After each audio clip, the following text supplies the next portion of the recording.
We have a question from Callum. And Callum tells us he's 5'10", 90K, 198 pounds, 26 years old, and play rugby, primarily at flanker for an amateur team just below semi-pro level.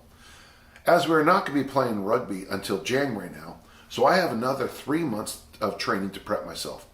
Can you advise on my program or area that I should focus on that might improve my performance? Where do you think I should look to improve the most? And at what strength level do you think I should be lifting? I can currently do the following.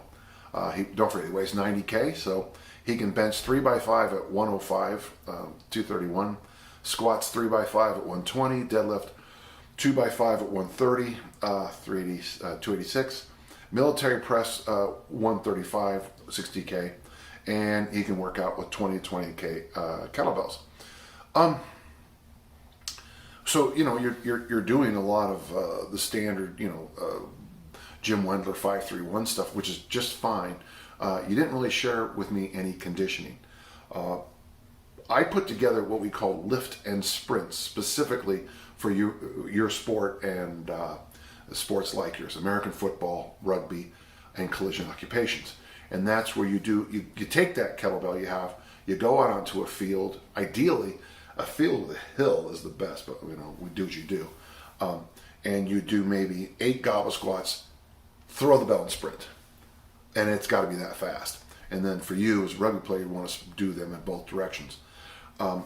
These are called lift and sprints. I used to call them lift and offs, but I got tired of stupid people questioning the story behind them. To me, I think what I'm missing here is I'm missing your conditioning. Your strength levels for a flanker at 90K are fine. You're strong enough. But I would like to see you be able to transition your strength. So take the kettlebells outside, do some goblet squats, do something, anything you can think of. I've tried them with every exercise I can do outside, including deadlifts.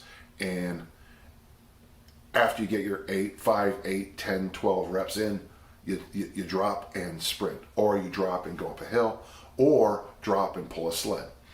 One other exercise I'd like to see you add a little bit would be, there's a little thing we do for American football where you combine a deadlift with a barrel crawl.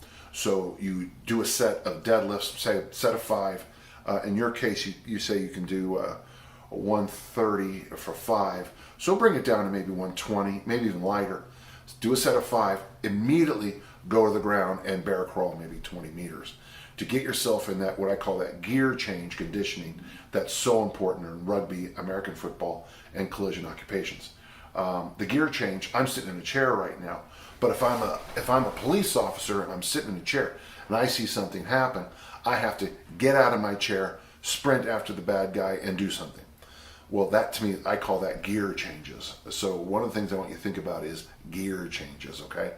Rugby is nothing but gear changes. So I'd like you to think about that and see where you can put that into your program.